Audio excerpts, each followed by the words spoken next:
गुरु प्यारी साध संगत जी, आप सभी को प्यार भरी राधा स्वामी जी। संगत जी, बाबा जी सुनाएंगे आज हमें एक ब्राह्मण और उसकी 5 बहू की साखी, जो कि एक प्रेरणादायक साखी है, इसलिए संगत जी साखी को पूरा सुनिएगा।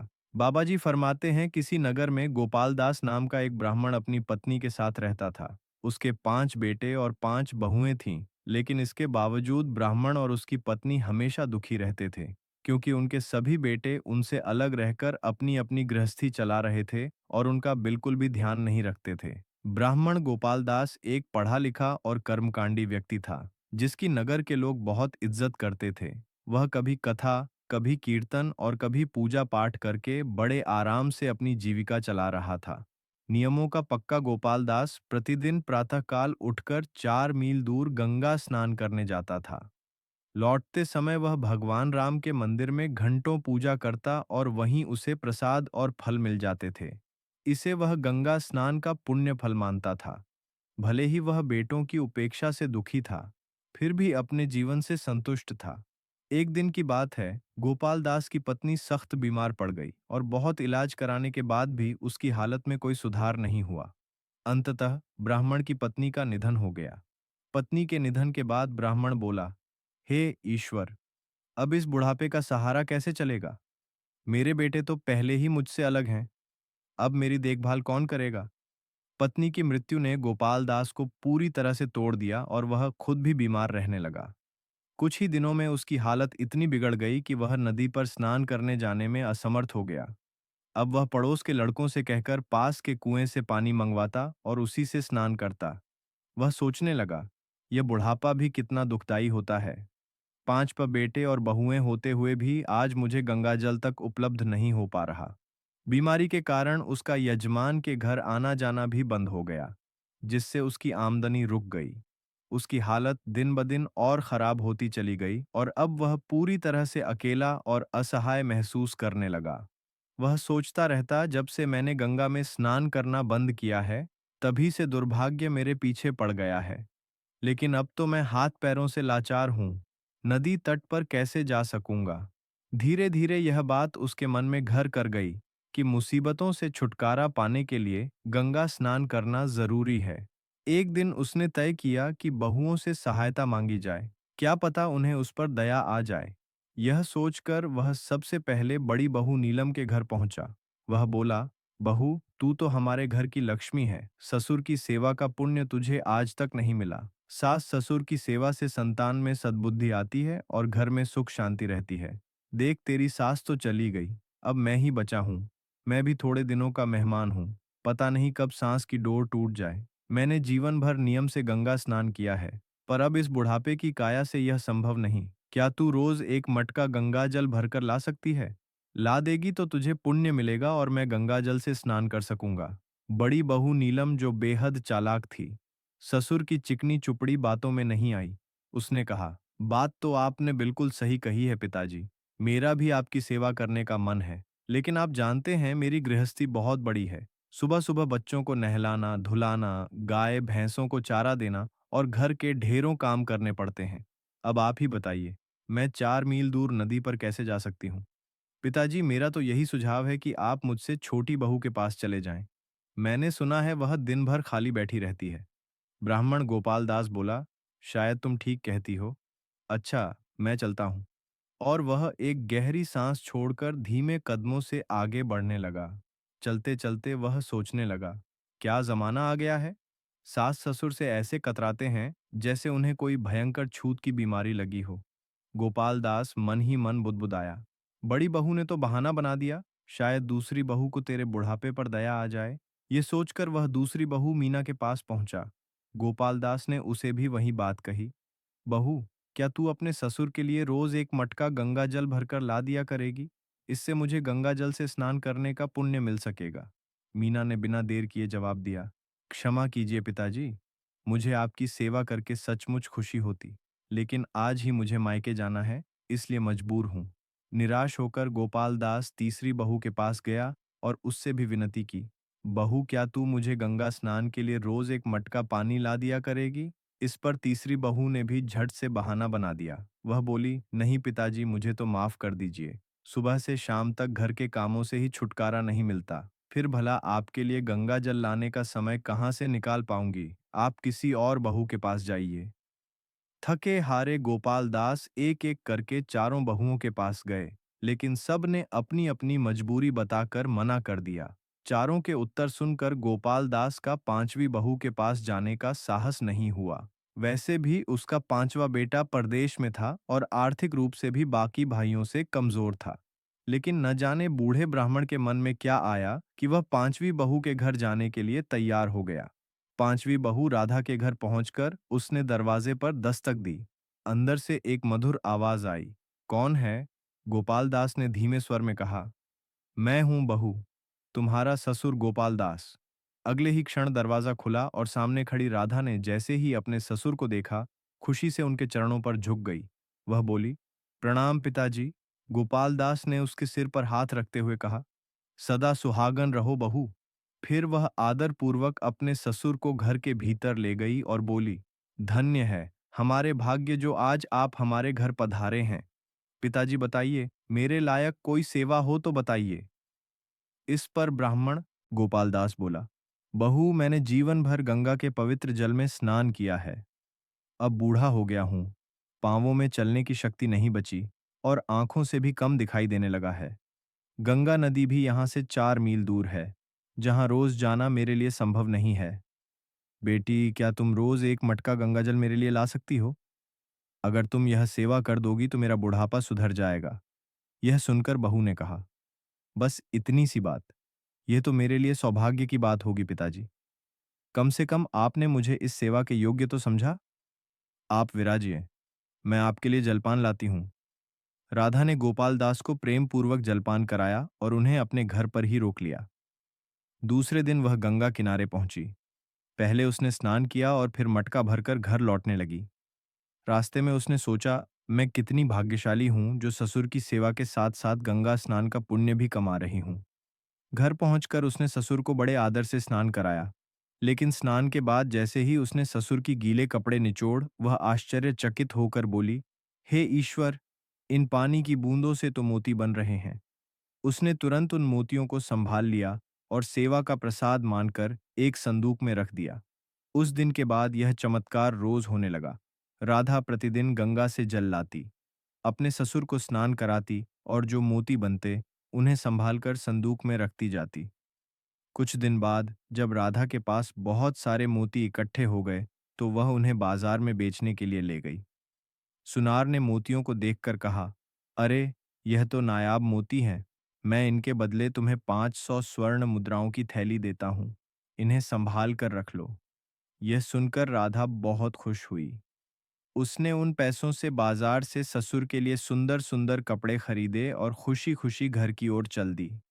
घर पहुंचकर उसने ससुर से कहा, पिताजी, आपने यह पटी हुई धोती पहन रखी है, यह लीजिए, नई धोती पहनिए। उन्होंने हैरानी से पूछा, नई धोती? लेकिन बहू, इतने कीमती कपड़े आए कहाँ से? इस पर राधा मुस्कुराते हुए बोली, यह सब आपकी सेवा का ही फल है पिताजी। ससुर कुछ समझ नहीं सके और चुपचाप कपड़े लेकर अपने कमरे की ओर चले गए।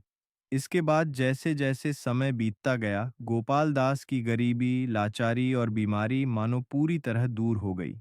उनका जीवन पहले से कहीं अधिक सुखमय हो गया। कुछ दिन और बीतने पर जब राधा के पास फिर से बहुत सारे मोती इकट्ठे हो गए, तो उसने एक दिन ससुर से कहा, पिताजी, घर में पूजा पाठ हुए काफी समय हो गया है। मैं चाहती हूँ कि आप एक विशाल पूजा का आयोजन करें और आस पड़ोस के सभी लोगों को भोजन के लिए न्योता दें। ससुर ने हैरानी से कहा, बहू, यह तुम क्या कह रही हो? विशाल पूजा का आयोजन और दावत में तो बहुत सारा पैसा लगेगा। राधा ने मुस्कुराते हुए जवाब दिया, पिताजी, पैसों की जरा भी चिंता मत कीजिए। आप बस पूजा और दावत की तैयारी करें। राधा की बात सुनकर ब्राह्मण गोपाल दास को बेहद आश्चर्य हुआ। वह सोचने लगे, यह बहू तो गरीब है, फिर यह दावत और पूजा का प्रबंध कैसे करेगी? उन्हें यह नहीं पता था कि गीले कपड़ों की बूंदें मोती बन जाती हैं। यह सब ना पता होने की एक वजह तो यह थी कि उनकी आंखों की रोशनी कमजोर हो गई थी, और दूसरी यह कि वह स्नान के तुरंत बाद अपने कमरे में चले जाते थे। फिर ससुर ने सोचा, खैर, बहू जैसा चाहती है वैसा ही करता हूँ। आखिर मेरी बहू है। अगर उसमें सामर्थ्य ना होता तो वह इतनी बड़ी बात कहती ही नहीं। शुभ दिन पर पूजा पाठ बड़े धूमधाम से संपन्न हुआ। इसके बाद सभी लोगों को भोजन कराया गया। भोजन समाप्त होने के बाद राधा ने प्रत्येक ब्राह्मण को दक्षिणा में एक एक नायाब मोती दिया। ब्राह्मण वह मोती पाकर अत्यंत प्रसन्न हुए। उसी दिन से राधा पूरे नगर में चर्चा का विषय बन गई।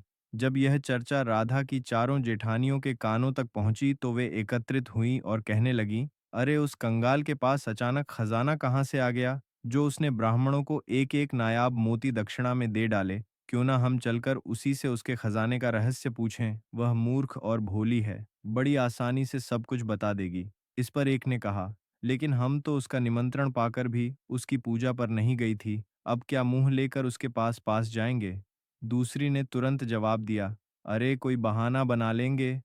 यह तय करके चारों जेठानियां फल और मिठाई लेकर राधा के घर जा पहुंची। वे बोली, माफ करना बहन, हम चारों एक जरूरी काम की वजह से तुम्हारी पूजा में शामिल नहीं हो सकी। राधा मुस्कुराते हुए बोली, दीदी, कभी कभार ऐसा हो ही जाता है, इसमें माफी मांगने की क्या बात है।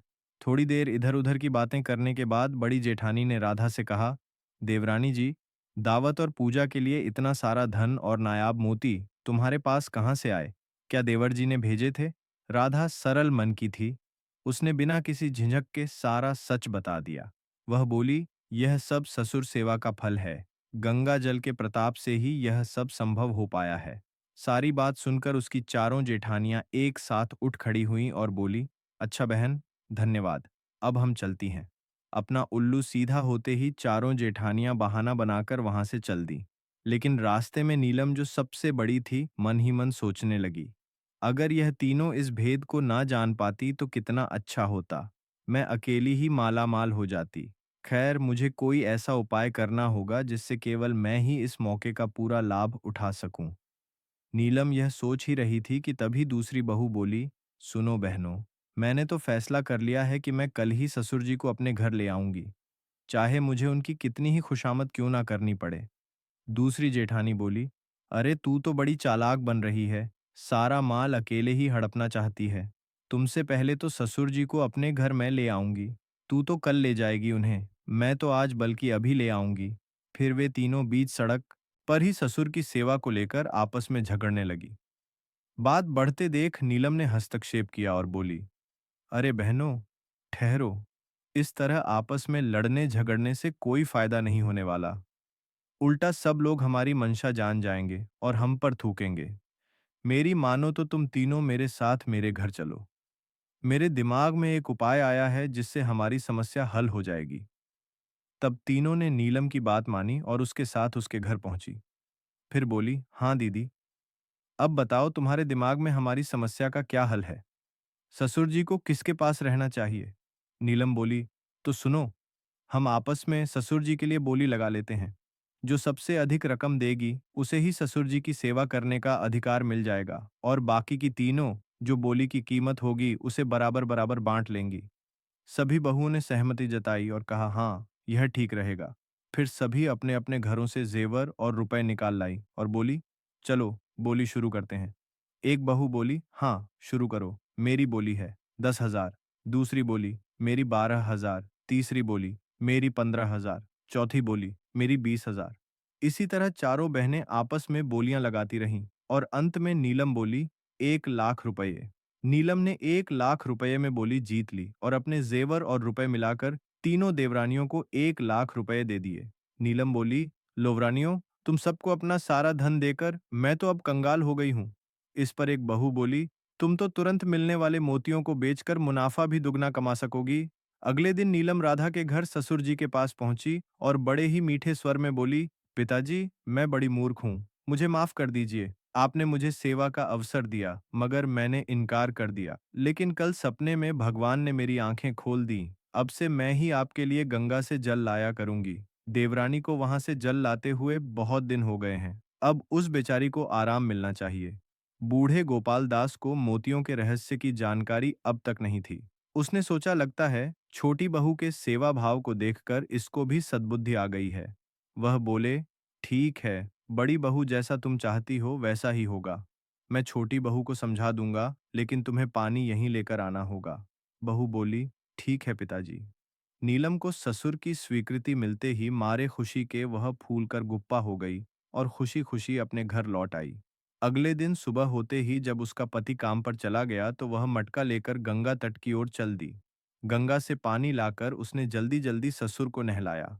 मोती की चाह में जैसे ही ससुर गए वह गीले कपड़ों को निचोड़ने लगी और सोचने लगी, अब मुझे नायाब मोती मिलेंगे। दूसरे ही क्षण जो हुआ उससे नीलम बुरी तरह घबरा गई। अरे यह कीचड़, हाय मेरे तो भाग्य ही फूट गए। अगले ही पल वह क्रोध से पैर पटकती हुई अपने ससुर के पास पहुंची और बोली, अरे बुढ़े, मैं कल से तेरे लिए गंगा जल नहीं लाऊंगी, तू अपनी सेवा उसी चुड़ैल से करा। यह सुनकर ससुर बोला, ये क्या, तुम्हें अचानक क्या हुआ बहू? लेकिन नीलम बिना कोई कारण बताए पैर पटकते हुए वहां से चली गई। वह रोती पीटती अपनी देवरानी मीना के पास पहुंची और बोली, अरे देवरानी, मैं तो लुट गई। मीना बोली, क्या हुआ नीलम दीदी, ये तुम्हारे कपड़े कीचड़ से कैसे खराब हो गए? फिर नीलम ने सारी आपबीती सुना दी। मीना बोली, ओ यह तो बहुत बुरा हुआ, कहीं उसने हमें मूर्ख बनाने के लिए झूठ तो नहीं बताया था? नीलम बोली, वह सीधी है, इतनी बड़ी मक्कारी हरगिज नहीं कर सकती। फिर देवरानी बोली, तुम राधा के घर से मोतियों वाला संदूक चुरा लो और उसे बेचकर अपने गहने जेवर आदि खरीद लो। अगर उससे भी पूर्ति ना हो तो मैं सबसे कहकर तुमसे प्राप्त धन में से थोड़ा थोड़ा हिस्सा वापस दिलवा दूंगी। नीलम बोली, हाँ, यह ठीक रहेगा। अगले दिन सुबह होते ही नीलम राधा के घर चुपचाप घुसी और मोतियों वाला संदूक उठा लाई। राधा जब जल लेकर वापस अपने कमरे में पहुंची तो अपना संदूक गायब देखकर चौंक पड़ी। अरे मोतियों का संदूक कौन चुरा ले गया? लेकिन बेचारी चुप रही, किसी से कुछ नहीं कहा। अगले दिन सुबह जब राधा गंगाजल से अपने ससुर को नहला रही थी तो उस समय नीलम एक जगह छिपकर वह सब नजारा देख रही थी। वह राधा की सच्चाई देखना चाहती थी। नहाने के बाद जब बूढ़ा ससुर भीतर चला गया तो राधा ने जैसे ही ससुर के कपड़े निचोड़े तो पानी की बूंदें मोतियों के साथ साथ कीमती हीरों में भी बदल रही थीं। नीलम बोली, आश्चर्य है, इस बार उसके हाथों से मोतियों के साथ साथ हीरे भी गिर रहे हैं। मोती और हीरे देखकर छोटी बहू की खुशी का ठिकाना नहीं रहा। वह सीधे ससुर जी के पास जाकर बोली, पिताजी यह देखिए मोती और हीरे। ससुर जी ने पूछा, क्या मोती और हीरे कहाँ से आए? तब राधा ने सारी घटना विस्तार से बताई। उधर नीलम अपना माथा पीटती हुई अपनी देवरानी मीना के घर पहुंची, जहां उसकी छोटी दोनों देवरानियां भी मौजूद थीं। वे तीनों बोली, आओ नीलम दीदी, हम तुम्हारा ही इंतजार कर रहे थे। बताओ, आज तुमने राधा के घर क्या देखा? नीलम बोली, मुझे तो यह समझ में नहीं आता कि जो कुछ मैंने देखा वह हकीकत है या सपना। आज तो उसे मोतियों के साथ साथ हीरे भी मिले हैं। मीना बोली, क्या दीदी, आप सच कह रही हो? नीलम बोली, हाँ बहन, मैं खुद हैरान हूँ। आखिरकार उसके हाथों में ऐसा क्या है? मेरे ख्याल से तो वह कोई साक्षात देवी ही होगी। मीना बोली, मुझे भी ऐसा ही लगता है। अब एक ही रास्ता है कि हम सब उसके पास चलकर माफी मांगे और उससे इसका रहस्य पूछें। फिर कुछ देर बाद नीलम तीनों देवरानियों के साथ राधा के घर पहुंची और पछतावे के साथ बोली, यह लो बहन तुम्हारा संदूक, तुम्हें ससुर जी के कपड़े धोने पर मोती मिले। यह देखकर हम सबको लालच आ गया था और हम भी ससुर जी की सेवा करके मोती प्राप्त करना चाहती थी। लेकिन जब मुझे मोती मिलने की बजाय कीचड़ मिला तो मैंने तुम्हारा यह मोतियों वाला संदूक चुरा लिया। पर मेरी समझ में नहीं आया कि कपड़े धोने पर तुम्हें तो मोती और हीरे मिले और मुझे कीचड़, यह सब कैसे हुआ? राधा बोली, दीदी इस बारे में मैं क्या कह सकती हूँ? ये तो केवल ईश्वर ही जानता है कि ऐसा क्यों होता है। राधा का उत्तर सुनते ही वे चारों सख्त में आ गई। जब उन्हें एहसास हुआ कि रहस्य जानने के चक्कर में चुराया गया मोतियों से भरा संदूक भी अब उनके हाथ से निकल चुका है, तो नीलम सकपकाते हुए बोली, इस संदूक में बहुत सारे मोती हैं बहन, कुछ हमें भी दे दो। इस पर राधा बोली, क्यों नहीं, जितना चाहो उतने ले लो दीदी। तुरंत चारों ने राधा के हाथों में थमे उस संदूक की ओर झपटी। जैसे ही उन्होंने संदूक खोला तो देखा कि वह पत्थरों से भरा हुआ था। राधा बोली, जेठानी दीदी, गंगा में हीरे मोती भी हैं और पत्थर भी, बस अपने पने कर्म और किस्मत की बात है। इसीलिए कहते भी हैं, जैसी करनी वैसी भरनी, जो जैसा कर्म करता है उसे उसका फल भी वैसा ही मिलता है। सभी के चेहरों पर सन्नाटा छा गया और वे एक दूसरे को देखने लगीं। फिर नीलम बोली, मुझे क्षमा कर दो बहन और कोई ऐसा उपाय बताओ जिससे मुझे मेरा धन वापस मिल जाए। क्षमा मांगते हुए नीलम ने नीलामी वाली बात भी राधा को बता दी। राधा की बात सुनकर बाकी तीनों की आंखें भी खुल चुकी थीं। वे तुरंत नीलम से बोली, हम लालच में तुम्हारा हथिया हुआ धन तुम्हें लौटाने को तैयार हैं और कसम खाती हैं कि अब कभी लालच नहीं करेंगे, बल्कि मन में सेवा भाव बनाए रखेंगे। और राधा बहन, तुम भी हमें माफ कर दो। राधा का मन बहुत बड़ा था। उसने न केवल उन चारों को माफ किया, बल्कि आज ही मिले मोती और हीरे को भी उनमें बराबर बराबर बांट दिया। राधा बोली, अब जाओ और जाकर आनंद पूक रहो, लेकिन भूलना मत कि इंसान को अपना ईमान कभी खराब नहीं करना चाहिए। चारों खुशी खुशी अपने घर लौट गई। इस घटना से राधा शीघ्र ही अपने नगर में अपनी महानता के लिए मशहूर हो गई। संगत जी, इस साखी से हमें एक बहुत ही गहरी सीख मिलती है कि हमें कोई भी कार्य लालच के वशीभूत होकर नहीं करना चाहिए, क्योंकि निस्वार्थ भाव से किया गया कर्म और सेवा हमेशा फलदायी होता है। अच्छे कर्मों और माँ बाप की निस्वार्थ सेवा से जीवन आज नहीं तो कल जरूर प्रज्वलित होगा। तो संगत जी, आपको यह सखी कैसी लगी हमें कमेंट बॉक्स में ज़रूर बताएं। और हाँ, अगर आप हमारे चैनल पर नए हैं तो हमारे चैनल को लाइक और सब्सक्राइब कर दीजिएगा। राधा स्वामी जी।